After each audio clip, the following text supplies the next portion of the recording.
Hermanos amados, lo que están a punto de escuchar es uno de los períodos más fascinantes y menos comprendidos de toda la historia bíblica. Mientras millones de creyentes conocen la crucifixión y la resurrección de Cristo, muy pocos entienden verdaderamente qué sucedió durante los 40 días entre la resurrección y la ascensión. Este período está lleno de detalles técnicos, encuentros específicos, enseñanzas profundas y preparativos estratégicos que la mayoría de predicadores pasan por alto. La Biblia no guarda silencio sobre este tiempo. Al contrario, nos revela con precisión quirúrgica cada movimiento del Señor resucitado. Hoy vamos a estudiar, paso por paso, con base escritural sólida, exactamente qué ocurrió después que Jesús salió victorioso del sepulcro. Este no es un video más. Este es un estudio bíblico profundo, documentado, técnico, donde cada afirmación está respaldada por capítulo y versículo. Prepárense para descubrir verdades que transformarán su comprensión del Evangelio. Y hermanos, si este contenido les bendice, ayúdennos a llegar a los 1000 suscriptores presionando el botón de suscribirse ahora mismo. Cuando alcancemos esta meta, liberaremos un ebook exclusivo titulado El silencio entre la cruz y la resurrección, lo que ocurrió cuando nadie estaba mirando. Un estudio profundo sobre las horas misteriosas que la Biblia revela sobre el descenso de Cristo. Suscríbete ahora y activa la campanita para no perderte este regalo. Link en los comentarios. Antes de entrar en los detalles, hermanos, necesitamos establecer el contexto preciso. Estamos en Jerusalén, año 30 o 33 después de Cristo, dependiendo del cálculo cronológico que utilicemos. La ciudad está bajo dominio romano, gobernada por Poncio Pilato como prefecto de Judea. Jerusalén en esa época tenía aproximadamente 80.000 habitantes permanentes, pero durante la Pascua judía, la población se multiplicaba hasta 180.000 o más, debido a los peregrinos que venían de todas las regiones del Imperio Romano para cumplir con la festividad ordenada en Éxodo 12. El clima político era tenso. Los judíos esperaban un Mesías político-militar que los liberara de Roma.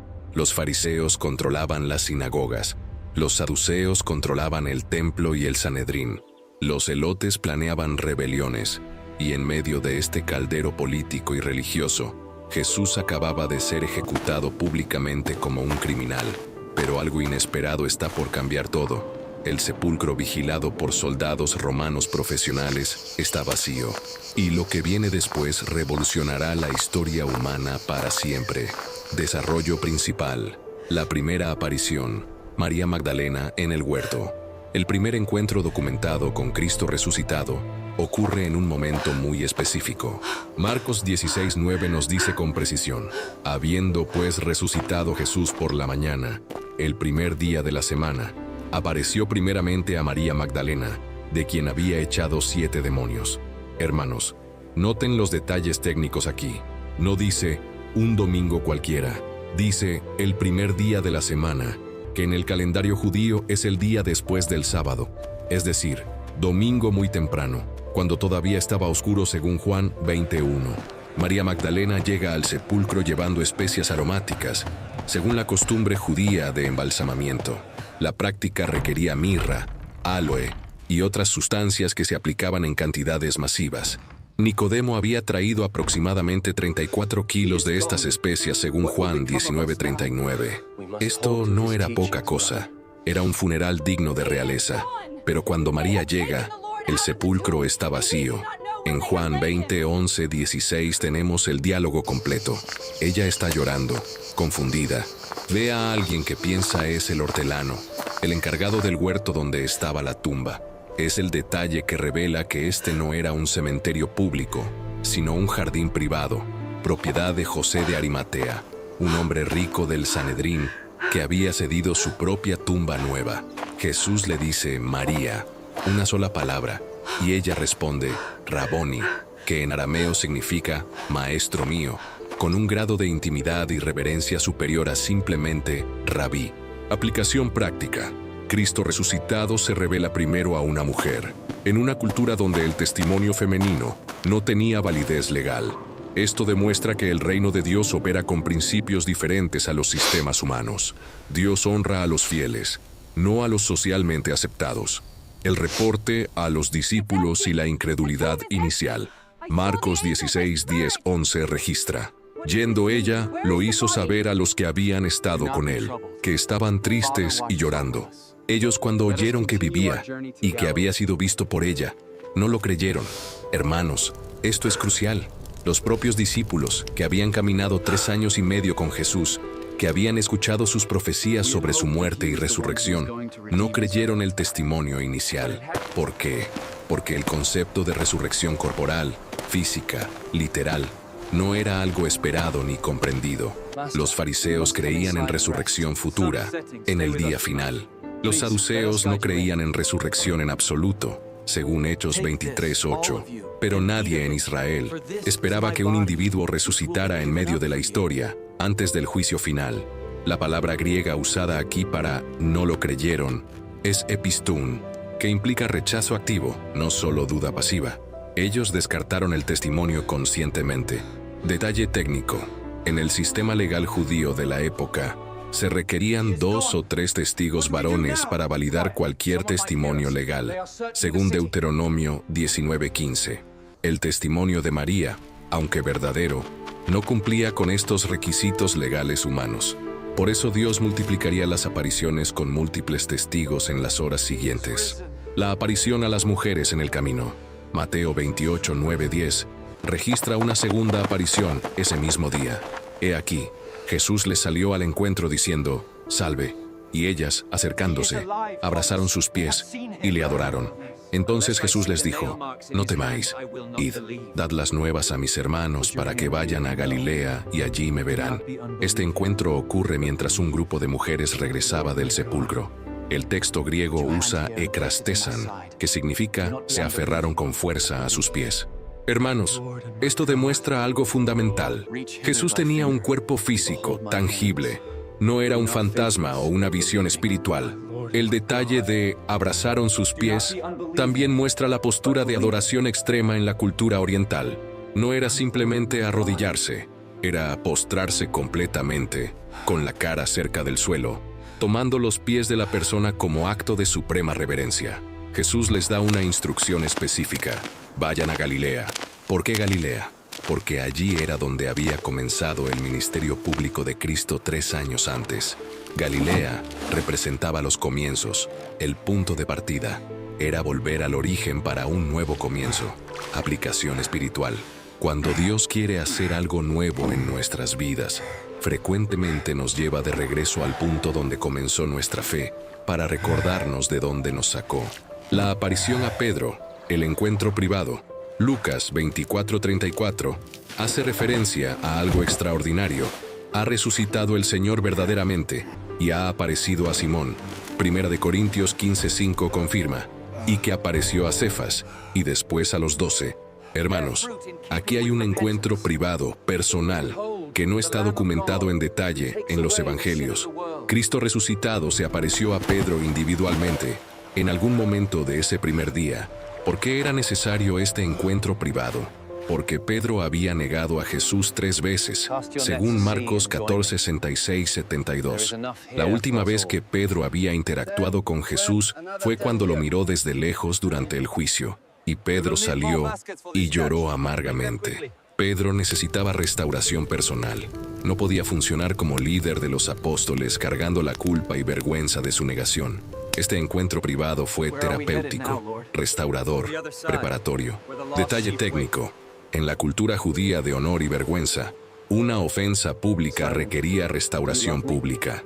Pero primero, Jesús restaura a Pedro en privado, dándole seguridad y confianza antes de la restauración pública que vendría después en Juan 21. Aplicación práctica: Dios nos restaura primero en lo privado antes de usarnos en lo público. La sanidad interior precede al ministerio exterior.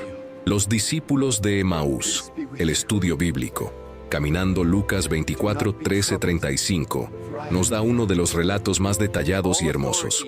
2 discípulos, uno llamado Cleofas, el otro no identificado, caminan aproximadamente 11 kilómetros desde Jerusalén hacia una aldea llamada Emaús. El texto dice que era el mismo día de la resurrección, probablemente tarde en la tarde. Mientras caminan, discuten todo lo ocurrido. Hermanos, Noten el estado emocional. Versículo 17 dice que sus rostros estaban tristes. Jesús se acerca y comienza a caminar con ellos, pero los ojos de ellos estaban velados para que no le conociesen. Versículo 16. ¿Por qué Dios permitió esto? Para que pudieran escuchar la enseñanza sin el impacto emocional de saber quién era el maestro. Jesús pregunta, ¿qué discuten? Cleofás responde con incredulidad, ¿eres tú el único forastero en Jerusalén que no ha sabido las cosas que en ella han acontecido en estos días? Verso 18. Es decir, todo el mundo en Jerusalén está hablando de la crucifixión. Era el evento del año. Ellos cuentan la historia desde su perspectiva humana, llena de desilusión. Nosotros esperábamos que Él era el que había de redimir a Israel. Versículo 21. Noten el tiempo pasado. Esperábamos. Su esperanza había muerto con Cristo. Entonces viene el momento clave.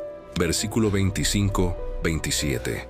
Entonces Él les dijo, «Oh insensatos, y tardos de corazón para creer todo lo que los profetas han dicho. No era necesario que el Cristo padeciera estas cosas y que entrara en su gloria». Y comenzando desde Moisés y siguiendo por todos los profetas, les declaraba en todas las Escrituras lo que de Él decían. Hermanos, esto es extraordinario. Jesús les da un estudio bíblico completo, comenzando desde Génesis. Moisés se refiere al Pentateuco, hasta los profetas. Les muestra cómo todo el Antiguo Testamento apuntaba hacia Él. Este estudio duró aproximadamente 3 horas de caminata. Cuando llegan a Emaús, Jesús hizo como que iba más lejos. Versículo 28. Pero ellos insisten, «Quédate con nosotros, porque se hace tarde». Entonces Jesús entra y se sienta a cenar con ellos. Versículo 30-31.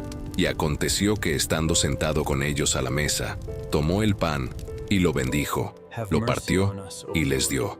Entonces les fueron abiertos los ojos y le reconocieron, mas él se desapareció de su vista. El acto de partir el pan era distintivo. Probablemente Jesús lo hacía con un gesto o movimiento característico que ellos habían visto durante la última cena y otras comidas. En ese momento, sus ojos espirituales se abrieron. Aplicación espiritual. Hermanos, a veces Dios nos enseña grandes verdades antes de revelarse completamente. Primero la palabra, después la revelación personal. El conocimiento bíblico prepara el encuentro personal. Aparición en el aposento alto. Primera vez, Lucas 24, 36, 43 y Juan 20, 19, 23 documentan esta aparición crucial. Es el mismo domingo por la noche. Los discípulos están reunidos con las puertas cerradas por miedo de los judíos. Juan 20, 19. Hermanos, entendamos el contexto político. Jesús había sido ejecutado por las autoridades como blasfemo y revolucionario. Sus seguidores temían ser arrestados también. El miedo era racional y justificado. De repente Jesús aparece en medio de ellos. No toca la puerta, no entra por una ventana, simplemente está allí. Lucas 24:37 dice, entonces espantados y atemorizados, pensaban que veían espíritu. La palabra griega para espíritu aquí es pneuma, que ellos interpretaban como fantasma o aparición inmaterial. Jesús inmediatamente corrige esta percepción errónea. Versículo 39-40. Mirad mis manos y mis pies, que yo mismo soy. Palpad y ved, porque un espíritu no tiene carne ni huesos, como veis que yo tengo. Y diciendo esto, les mostró las manos y los pies. Detalle técnico. Jesús enfatiza carne y huesos, no carne y sangre. ¿Por qué? Porque Levítico 17:11 establece que la vida de la carne en la sangre está. Cristo ya había derramado su sangre. Su cuerpo resucitado era físico, pero glorificado, operando en dimensiones que trascienden las leyes físicas normales. Para probar aún más su materialidad física, Jesús pide comida. Versículo 41-43. Y como todavía ellos, de gozo, no lo creían, y estaban maravillados, les dijo, ¿tenéis aquí algo de comer? Entonces le dieron parte de un pez asado y un panal de miel, y él lo tomó y comió delante de ellos. Hermanos, un fantasma no come, un espíritu no digiere pescado y miel. Jesús estaba demostrando sistemáticamente la realidad física de su resurrección. Aplicación doctrinal. La resurrección de Cristo no fue espiritual o simbólica, fue física. literal, corporal. El mismo cuerpo que fue crucificado resucitó, aunque glorificado. Esta verdad es fundamental para la fe cristiana, la comisión y el don del Espíritu Santo. En esa misma reunión del aposento alto, Juan 20, 21, 23, registra algo crucial. Entonces Jesús les dijo otra vez: paz a vosotros.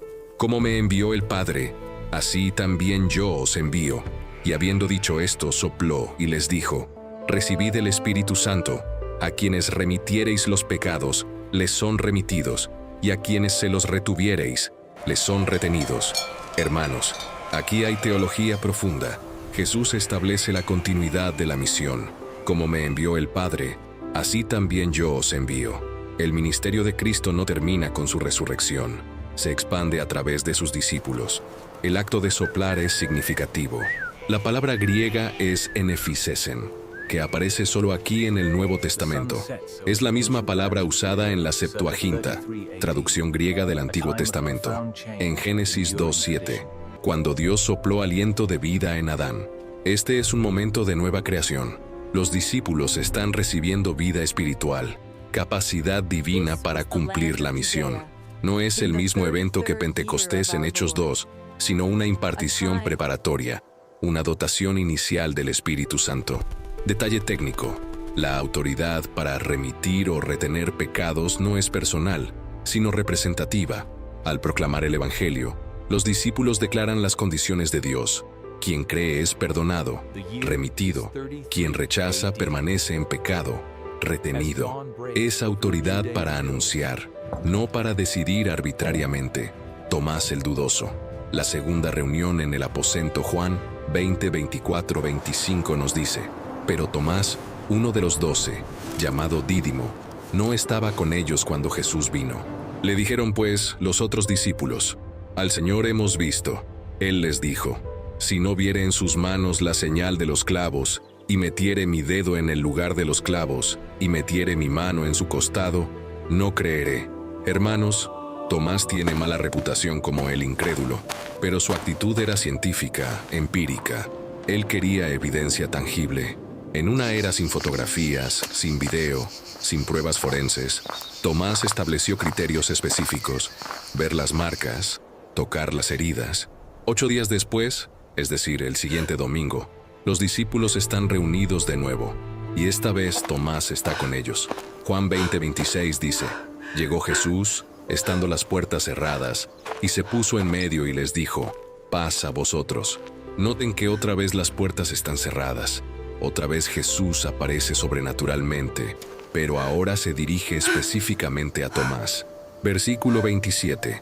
Luego dijo a Tomás: pon aquí tu dedo y mira mis manos, y acerca tu mano y métela en mi costado, y no seas incrédulo, sino creyente. Hermanos, esto revela que Jesús escuchó la conversación privada de los discípulos con Tomás 8 días antes. Jesús repite exactamente las mismas palabras que Tomás había usado: el dedo, las manos, la mano en el costado. Jesús está en todas partes, escucha todas las conversaciones. Tomás responde con la confesión de fe más profunda de todos los evangelios. Versículo 28. Entonces Tomás respondió y le dijo: Señor mío y Dios mío. Esta es la primera vez en los evangelios que alguien llama a Jesús Dios directamente a su rostro. Y Jesús no lo corrige. Al contrario, acepta la adoración confirmando su deidad. Aplicación práctica. Dios no condena las dudas honestas. Tomás dudó, pero cuando vio la evidencia, creyó. Jesús lo bendice diciendo en el versículo 29, bienaventurados los que no vieron y creyeron. Pero no condena a Tomás por querer ver. La pesca milagrosa en Galilea. Juan 21, 1-14, registra un evento fascinante. Los discípulos han viajado a Galilea como Jesús les ordenó. Pedro, Tomás, Natanael, los hijos de Zebedeo y otros 2 están junto al mar de Tiberias, otro nombre para el mar de Galilea. Pedro dice: voy a pescar. Pupe 3. Los demás responden: vamos nosotros también contigo. Hermanos, estos eran pescadores profesionales. Conocían las aguas, los horarios, las técnicas, pero versículo 3 dice: fueron y entraron en una barca, y aquella noche no pescaron nada. Toda la noche trabajando, 0 resultados. Esto es deliberado. Dios está estableciendo el escenario para una lección. Al amanecer, Jesús está en la playa, pero ellos no lo reconocen. Les pregunta, ¿tenéis algo de comer? B.C5. Ellos responden, no. Entonces Jesús da una instrucción específica. Echad la red a la derecha de la barca y hallaréis. B.6. Detalle técnico. La instrucción es precisa. Lado derecho, no izquierdo. En la pesca con redes en el mar de Galilea, el lado desde donde se lanzaba la red afectaba el ángulo de captura según las corrientes y la profundidad. Jesús está dando una instrucción técnica de pesca, no solo espiritual. Versículo 6. Entonces la echaron, y ya no la podían sacar, por la gran cantidad de peces. El griego usa pletos, que significa multitud, abundancia abrumadora. Juan, el discípulo amado, reconoce primero, es el Señor. Veto 7. Pedro, impulsivo como siempre, se tira al agua y nada hacia la orilla, aunque estaban solo a 200 codos, aproximadamente 90 metros de distancia. Los demás vienen en la barca arrastrando la red llena. Cuando llegan a tierra, encuentran que Jesús ya tiene un fuego encendido con pescado y pan preparados. Versículo 11 da un detalle extraordinario. Subió Simón Pedro y sacó la red a tierra, llena de grandes peces, 153, y aun siendo tantos, la red no se rompió. Hermanos, ¿por qué el número específico? ¿Por qué 153? Los estudiosos han propuesto múltiples interpretaciones. Algunos dicen que 153 era el número conocido de especies de peces en el mundo antiguo según Jerónimo. Otros ven simbolismo numérico. Lo cierto es que es un número preciso, contado, verificable. No es una exageración, es un testimonio ocular exacto. Aplicación espiritual. Sin Cristo, trabajamos toda la noche y no logramos nada. Con Cristo, una simple palabra de instrucción produce abundancia sobrenatural. El éxito en el ministerio depende de la obediencia a la dirección divina, no del esfuerzo humano. La restauración pública de Pedro. Después del desayuno, Juan 21:15-17, registra uno de los diálogos más conmovedores de las Escrituras.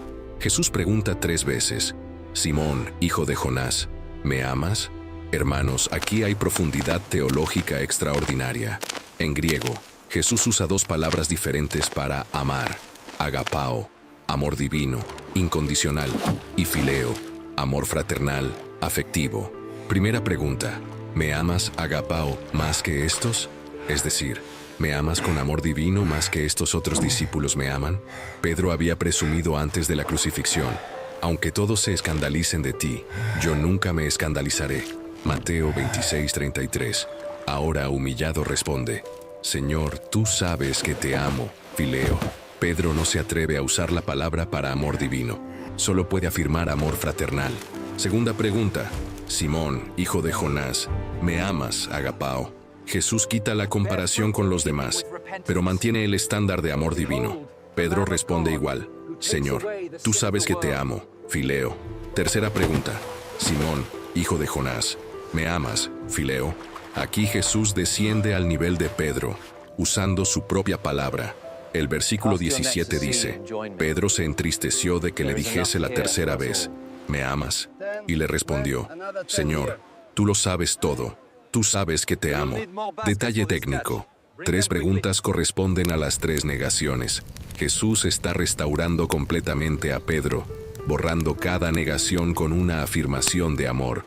Y con cada afirmación, Jesús da una comisión: apacienta mis corderos, pastorea mis ovejas, apacienta mis ovejas. Pedro es públicamente restaurado y comisionado como pastor principal de la iglesia naciente. La gran comisión en el monte de Galilea, Mateo 28:16-20, registra la comisión más conocida. Pero los 11 discípulos se fueron a Galilea, al monte donde Jesús les había ordenado. Y cuando le vieron, le adoraron. Pero algunos dudaban. Hermanos, note que dice los 11. Judas ya no está. Y dice que algunos dudaban incluso viendo a Jesús resucitado. Esto muestra la honestidad brutal de las Escrituras. Si los evangelios fueran inventados, nunca incluirían detalles embarazosos como la duda persistente de algunos discípulos. Versículo 18-20. Y Jesús se acercó y les habló diciendo: Toda potestad me es dada en el cielo y en la tierra. Por tanto, id y haced discípulos a todas las naciones, bautizándolos en el nombre del Padre, y del Hijo, y del Espíritu Santo, enseñándoles que guarden todas las cosas que os he mandado. Y he aquí yo estoy con vosotros todos los días, hasta el fin del mundo.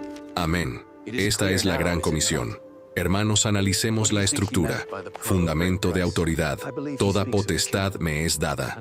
La palabra griega, exousia, significa autoridad delegada, legal, legítima. Cristo tiene autoridad universal porque el Padre se la otorgó. El mandato, id y haced discípulos, no dice, id y convertid o id y salvad. Dice, haced discípulos. Mateteusate en griego.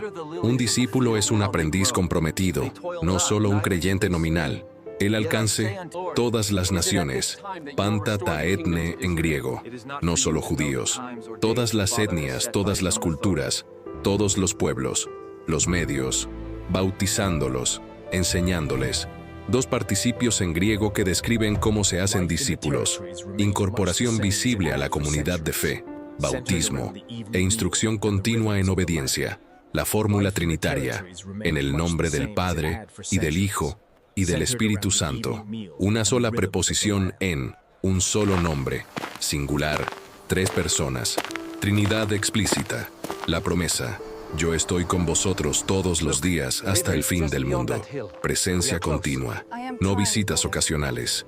Aplicación misionera. Esta comisión es para toda la iglesia, no solo para misioneros profesionales. Cada creyente es llamado a hacer discípulos donde Dios lo coloque. Aparición a más de 500 hermanos. 1 Corintios 15:6. Menciona un evento que los evangelios no detallan. Después apareció a más de 500 hermanos a la vez, de los cuales muchos viven aún, y otros ya duermen. Hermanos, este versículo es evidencia forense extraordinaria. Pablo escribió 1 Corintios aproximadamente en el año 55 después de Cristo, solo 25 años después de la resurrección. Cuando dice, muchos viven aún, está diciendo, no me crean a mí, vayan y pregúntenles a los testigos oculares que todavía están vivos. 500 testigos simultáneos es un número masivo. En términos legales, es evidencia abrumadora. Una alucinación masiva de 500 personas simultáneamente es imposible psicológicamente. Las alucinaciones son experiencias individuales, no colectivas. No sabemos dónde ocurrió esta aparición. Algunos especulan que fue en Galilea, posiblemente en conexión con la Comisión del Monte. Otros piensan que fue en Jerusalén, durante una reunión de creyentes. Detalle técnico. El hecho de que Pablo lo mencione indica que era un evento conocido, verificable, parte del testimonio apostólico estándar. No era un secreto o algo místico. Era historia documentada con testigos vivientes. La última aparición y la ascensión, Hechos 1:3-11, documenta los últimos momentos de Cristo en la tierra, a quienes también, después de haber padecido, se presentó vivo con muchas pruebas indubitables, apareciéndoseles durante 40 días y hablándoles acerca del reino de Dios. Hermanos, noten, muchas pruebas indubitables. La palabra griega es tekmerion, que significa evidencias convincentes, pruebas irrefutables. Lucas, siendo médico, usa lenguaje forense preciso. Durante 40 días, Jesús aparece repetidamente, enseña sobre el reino de Dios, prepara a sus discípulos para lo que viene. Luego da una instrucción final crítica. Versículo 4-5. Y estando juntos, les mandó que no se fueran de Jerusalén, sino que esperasen la promesa del Padre, la cual les dijo, oísteis de mí, porque Juan ciertamente bautizó con agua, mas vosotros seréis bautizados con el Espíritu Santo dentro de no muchos días. Los discípulos preguntan, Señor, ¿restaurarás el reino a Israel en este tiempo? 26.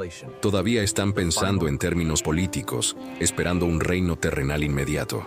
Jesús responde, no os toca a vosotros saber los tiempos o las sazones que el Padre puso en su sola potestad, pero recibiréis poder cuando haya venido sobre vosotros el Espíritu Santo, y me seréis testigos en Jerusalén, en toda Judea, en Samaria, y hasta lo último de la tierra. Venus 7:8. Esta es la estrategia misionera divina. Comenzar local, Jerusalén. Expandir regional, Judea. Cruzar barreras culturales, Samaria. Los samaritanos eran odiados por los judíos.